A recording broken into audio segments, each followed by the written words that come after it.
Josie, para sa'yo.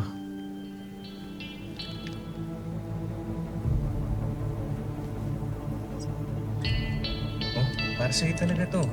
Sige na. Sana magustuhan mo yung bulaklak na yun para sa'yo. Salamat po. Oh, anong po? Alam mo, sir, ay, Uyan ka na naman sa sir eh. sorry. Ramil, Oo, Ramil na lang. okay.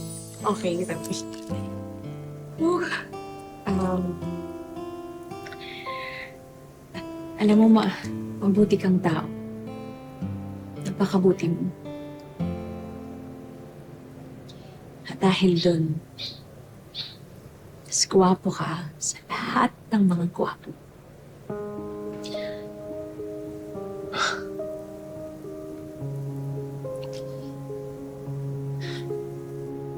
Kaya ba,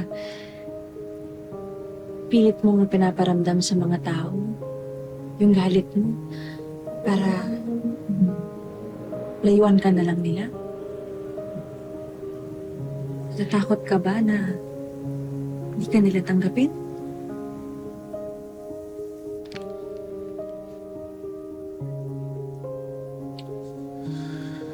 Oo.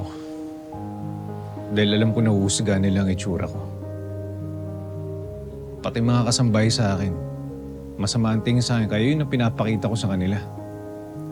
Dahil alam ko naman, aalis at aalis din naman sila eh. Pero alam mo, pagod na ako.